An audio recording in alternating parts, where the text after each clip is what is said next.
Whole crux of our discussion ఏంటంటే Telugu Desam party మీద చాలా బాధ్యత ఉంది.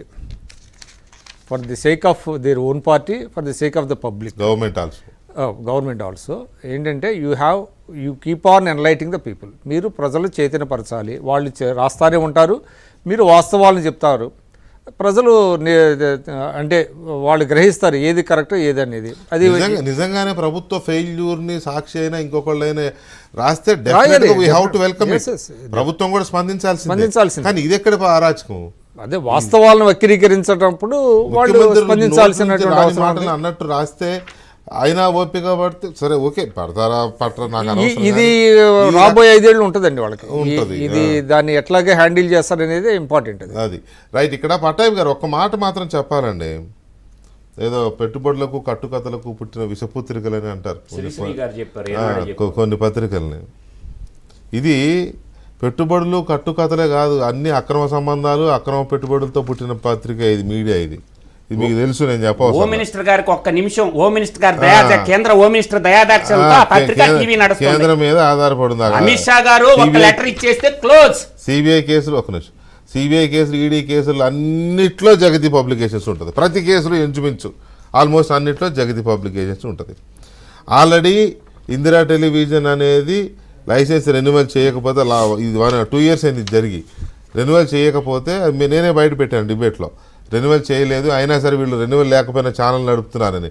ఎంత కళ్ళు మూసుకొని ఉన్నారు చూడండి మిగతా వాళ్ళు ఛానల్ లైసెన్స్ రెన్యువల్ కాకపోయినా ఛానల్ నడుస్తుంది. అది కేంద్రంలో అక్కడ మేనేజ్ చేసుకున్నారు. చివరికి మీడియాలో, ఇక్కడ మన దాంట్లో మీడియా కదా, మా దాంట్లో నేను డిబేట్ పెట్టిన తర్వాతనే లైసెన్స్ కోర్టుకు వెళ్ళి స్టే తీసుకున్నారు. కోర్టు ఇవ్వకపోతే ఎంప్లాయీస్తో కేసు వేయించారు. కేసు అంటే పిటిషన్, ఒక రిక్వెస్ట్. మేము 400 మంది 500 మంది బతుకుతున్న దాని మీద మానవీయ కోణంలో ఇవ్వండి అని అంటే కోర్టు స్టే ఇచ్చింది. అంటే ఇన్ని రకాల కేసుల్లో ఉండి వాళ్ళు కూడా ఈ రకంగా చెలరేగిపోతుంటే, నిజాలైతే ఓకే, ప్రభుత్వ విధానాలని కన్స్ట్రక్టివ్గా విమర్శిస్తే ఓకే ఆధారాలతో. కానీ ఇది ఎక్కడ బూత్ అండి? ఈ బూతుల్ని మరి ఎలా రాస్తుందో ఎలా ఇస్తున్నారో అర్థం కావట్లా. సెంట్రల్ హోమ్ మినిస్టర్ కంప్లైంట్ చేయండి, డిప్యూటీ సీఎం గారు, ముఖ్యమంత్రి పట్టాభి గారు ప్లీజ్ కంక్లూడ్. పట్టాభి గారు వికే గారు ఖచ్చితంగా అంటే అవినీతి బురదలోంచి పుట్టినటువంటి ఒక పత్రిక ఈ విధంగా బరితెగించి ఇన్ని అవాస్తవాలు ప్రచురిస్తూ ఉంటే ఖచ్చితంగా వాటిపైన చర్యలు తీసుకోవాలి. కేంద్ర స్థాయిలో కూడా అనేక సంస్థలు ఉన్నాయి, వాటి దృష్టికి కూడా తీసుకెళ్ళాలి.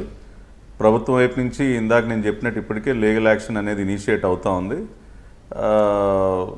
ఢిల్లీ స్థాయిలో కూడా ఈ అంశాలన్నింటినీ కూడా అక్కడ కూడా తీసుకెళ్ళి, మరి గతంలో కూడా మీరు చెప్పారు, మనమే డిబేట్ పెట్టాము అనేక అంశాల మీద, ఏ విధంగా కొన్ని సంస్థల దయాదాక్షిణ్యాల మీద ఇది బ్రతుకుతూ ఉందో. కాబట్టి వీటిపైన కూడా ఖచ్చితంగా ఆ దిశగా కూడా అడుగులు ముందుకు పడాలి. అది కూడా ఇనిషియేట్ చేస్తాం వికే గారు. Right, thank you. నారాసుర రక్త చరిత్ర నేను అదే అనబోతున్నానండి, అదే ఆలోచిస్తున్నా.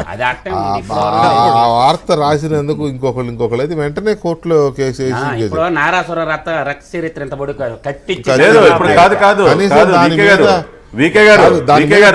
కాదండి. ఒక్క మాట మీరు చెప్పండి, మీరే చెప్పండి. దాని మీద ఒక ప్రెస్ కౌన్సిల్ ఆఫ్ ఇండియాకి ఫిర్యాదు చేయడం కానీ, ఎడిటర్ గిల్డ్కి ఫిర్యాదు చేయడం కానీ, లేదా కోర్టులో కేసు వేయడం కానీ ఏమన్నా జరిగిందా? నారాసుర రక్త చరిత్ర మీద పెద్ద వాల్ పోస్ట్ అది, ప్లీజ్ చెప్పండి సార్. ఇప్పుడు కాదు సార్, ఇప్పుడు లోకేష్ గారు పదే కోర్టుల చుట్టూ దేనికి తిరుగుతూ ఉన్నారు? అది ఒక్కటే కదా, వైజాగ్ ఒకటే కదా వెళ్తా ఉన్నారు సార్. వైజాగ్ ఒకటే కదా. ఇప్పుడు అట్లా ఇంకా ఉన్నాయి, అదొకటే, ఇంకా కూడా ఉన్నాయి. వాళ్ళ మీద క్రిమినల్ డెఫమేషన్లు వేసినవి. సాక్షి పత్రిక విషయంగా లోకేష్ గారు ఎంత సీరియస్గా ఉన్నారో, ఆయన ఎంత బిజీగా ఉన్నా కూడా కోర్టు వాయిదాలు మిస్ కాకుండా ఎందుకు అటెండ్ అవుతా ఉన్నారో, ఇదంతా ఆయన చేసేది దేనికోసం?